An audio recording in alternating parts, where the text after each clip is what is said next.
lang kasi maano yung baterya. Oo, marunong ko mag-balancing. Magkamarunong ka magbisikleta. Oo nga. Ano yun natin yung Jen? Baka isang ikot naman ako niya. Patayin mo na. Ay, ang ganda no. Ang ganda, cute lang. Okay na yan, patay na yan. Para hindi maano yung baterya. Yun. Yan. Sige, tayo magpasalamat sa Diyos. Amen. Panginoon, kay buti-buti mo sa aming mga buhay. Lord, salamat Lord sa araw-araw na pagtugon ng aming mga pangangailangan.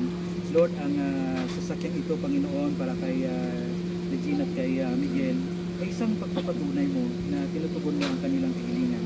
Ito po ay pagpapahayag ng iyong pagmamahal sa kanila. Sa simpleng mga bagay, Panginoon, pinakikita mo, Lord God, that you are faithful to answer our desire and prayer. Panginoon, dalangin namin, Lord, dahil ito ay nasa kalsada din lagi, ang iyong banal na pag-iingat sa lahat ng iyong mga gagamit dito. I pray, Lord, for your divine protection and their safety. And I pray, Lord, your presence, Lord, ay sumasa kanila lagi, Panginoon, sa lahat ng mga gagamit dito. I pray for continuous blessing sa pamilya, Panginoon. Dalangin ko, Lord God, na biyaya ng kalusugan, kalakasan, at sigla ng pangangatawan, at ilayo mo sa anong mga sakit karamdaman.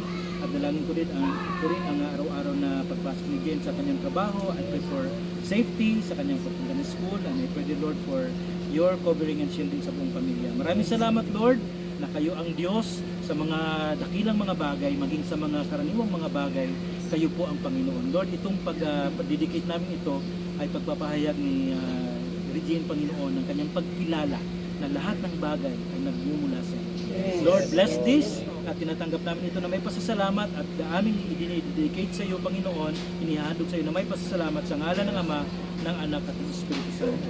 Amen.